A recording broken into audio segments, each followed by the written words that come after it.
I'm Angie. I'm on vocals and keys and sometimes tambourine and sometimes melodica. My name's Sammy and I play the drums. My name's Daniel. I play the bass and do some backing vocals. My name is Owen. I play the guitar. We are Ether Girls and we are at The Beat Goes On. I can decide. No, don't get decide. If it's a relief or only make a leaf.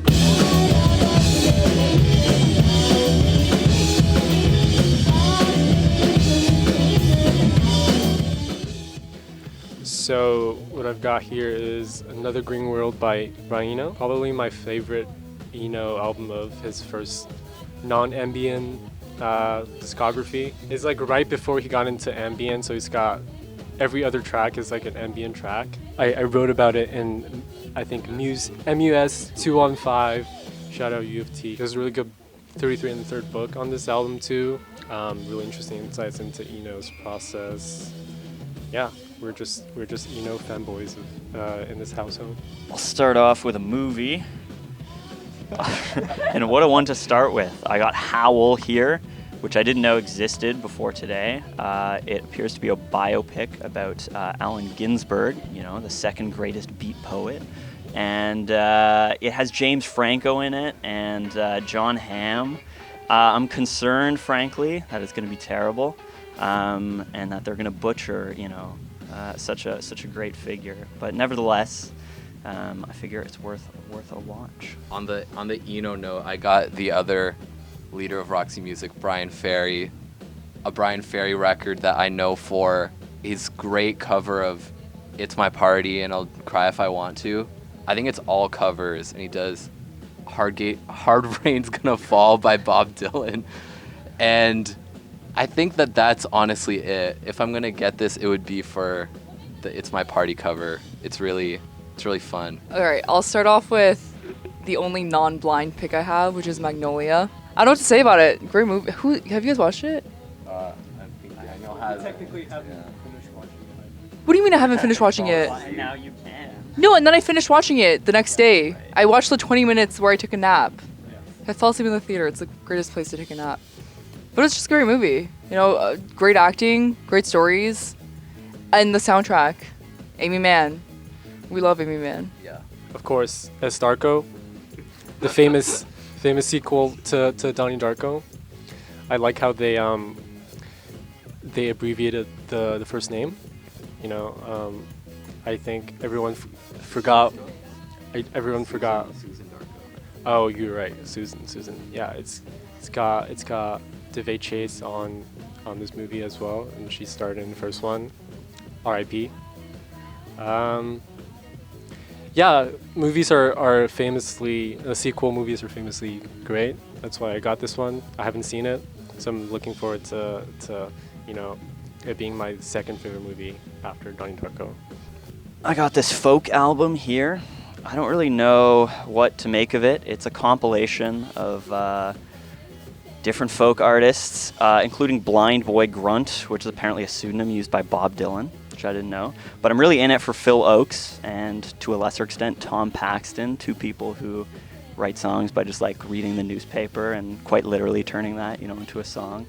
Perhaps maybe too literally at times, but often to great effect. And there's a bunch of songs that I've never heard. The two Phil Oakes songs, which are Changing Hands and Hunger and Cold, are not on either of his two great albums or any of his mediocre follow-up albums. So I'm excited to see what it's about. I got an Impulse DVD by cheaper than actually at Value Village, The Departed, for $3. The Departed? The Departed with an H. Long flick, but it's a fun time, and it's kind of cheesy, but it's extremely fun. When that Boston song, shipping out to Boston by the Dropkick Murphys, when that drops in the movie, I'm just in, and I don't think that's in Infernal Affairs. Okay, I have a trio of Canadiana blind buys, so I'm just gonna go through them. This one is Glenn Gould, The Idea of North. It's a sound documentary, and I don't know, it just kind of piqued my interest. Because if you read the back, he says like the idea of the North that we've conjured up, and like the romanticized group of 7 paintings. Okay, and then we have this: the Keeler Elementary School Choir, Calgary, Alberta. Salute to Canada. Like there's just that great photo on the front. Who is it? Like the principal or teacher, someone in the middle, has a mandolin. So I'm excited to hear the mandolin. And then the last one, okay, I know a little bit about this one because it's been on my watch list forever. But I'm very excited about this one. Oops. We'll fix that later. Bon Cop, Bad Cop. Yeah. Sammy has seen this, but I still haven't. But, you know, talk about the language of Canada. All the tension of the Quebecois and the rest of Canada. Separatism, all of that. Got Kenny Durham, Matador. I've always known about this album, seen the cover, really love this cover on Liberty Records. Yeah, I'm excited to listen to this. It's got Kenny Durham on trumpet, Jackie McLean on alto, and some rhythm section I'm not familiar with. Yeah, I love his playing. Love Quiet Kenny, the only album I know. Quiet Kenny. I thought that was his It could be. That's probably his nickname. Yeah, Quiet Kenny. I think he's, I guess, known for ballads. I'm not sure what this one is. Yeah, and I also got this Caetano Veloso CD from the 90s, I think, on Nonsuch. I don't know if it's a compilation or an album. He just got so much albums out. Yeah, he can do no wrong. We'd love Caetano. We love Brazil. We love Brazil. We're coming to Brazil. We're coming to Brazil after the first person asks to. I got 2 here. I'll do them both. One movie and one film, and one record. The movie is Joe, starring Peter Boyle and Susan Sarandon.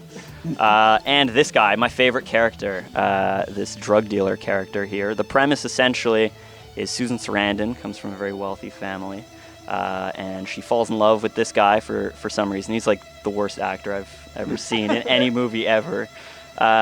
And he's just, you know, he's a no-good character. Obviously, her parents are not super thrilled about this, but, you know, she's in love with this guy. And long story short, her dad befriends this guy when he goes to a bar to have a drink, Joe, who's this disgruntled kind of working-class guy who hates hippies with a passion, and they form essentially an alliance of evil to stamp out the hippie scourge, and has some pretty dramatic moments. It's pretty grim at times. It's pretty hilarious at times. Susan Sarandon, I think it's her first film. You can't really see that she's going to become much of a great actor at the time. I can't say that she necessarily had it at the moment. But Peter Boyle's great. Nice to see him in something other than Taxi Driver. And yeah, we should definitely be watching this if you guys haven't seen it, because it's pretty terrific. I mean, yeah. I guess I'll do my last one as well. Love Zombies by the Monochrome Set. Am I allowed to show this? Do I have to censor it in case there are any kids watching? It's a little, I don't know, it's a bit explicit there. Ooh, yeah. But Love Zombies, it's one of the 3 classic Monochrome Set albums. Admittedly, it's my least favorite of the 3, but it's also one I don't have, and it does have some good songs, mostly the instrumental ones. No offense to Bid, his singing is fine. All right, I'm going to get a record from another artist that I want to come here and for us to open for, Fela Kuti. So there is like 3 Fela Kuti records that I considered, and I listened to this one and it sounded most up my alley. He has a few different types of sounds, but this one, like, I heard the like electric keyboard sound and I was hooked right there. And then what really sold me is, so like each side is just a track, and then the second side is called Mr. Grammaticologizationalism is the Boss, which is one of the best Fela Kuti song titles I've ever heard, and I'm sure it's going to be on play at my household all the time. And my last pick I am most excited about is Coltrane live at Birdland. He's made like a dozen, if not more, like perfect records, this being one of them. Afro Blue, his version of Afro Blue, like I was like obsessed with that for a week and would just like hum it all the time. I think it's a good mix of like more weird soloing, like more like Indian Eastern influence, and then just more like standard stuff. He hasn't quite ascended at this point yet. We have something. What did you get, Owen? So I got the last pick for me was Film Critics, 4 songs from ... Yeah, really, really great band. My favorite song is Absurdly Yours. Yeah, that's my favorite song. It's very, you know, esoteric song, you know, about them truly. Yeah, it's got great guitar lines. Has it got guitar on this? Yeah, guitar lines. You know, you know, Callan and Soph kill it all the time. You know, and Isaac is one of the best drummers this side of the earth. And yeah. So I heard you also have another pick. Yes, I actually got this interesting cassette here. It's called 4 Songs from the Film Critics, I believe. You can see it there. My favorite song, Laundry Room. Very relatable. I do the laundry all the time. They just raised the price in my building, and I'm furious about it, but that's a story for another day. But the Film Critics really translate that experience into song. Okay, so I just was looking blindly in the cassette section and just grabbed the first thing I could, and it's something called 4 Songs from the Film Critics. I looked it up on SoulSeek, and I downloaded it, and I think I like the song Cylinders because that has the most prominent recorder part on any of the songs. But yeah, I'm looking forward to spinning this on the tape player. Oh yeah, I have one more pick too. So unlike these weirdos who are living under a rock, I've known about the Film Critics, and I was so excited for this release. I thought we were all gonna have different favorite songs, but my favorite song is also Laundry Room. Yeah, so sorry, Guy Lombardo. No love for Guy Lombardo. No, I'm kidding. But dude, they're just so fun. Like when they play, like you should want to dance. Actually, we've been recording. Okay, yeah. We've been recording, right? Yes. And we finished recording, and we're in the process of mixing. And we'll have some music for you soon. We'll have some singles. We'll have an album eventually. We're in town for Laurent's album release show. We're excited. We're really excited for that. We're excited. It's only our second time in London, but it was just so fun last time that we're about it. London should just move a bit closer to us, so then it's a lot easier for us to get down here. Yeah. Anyways, thanks for having us, Evan. Thanks for having us. Beat Goes On. Thanks. We are Ether Girls.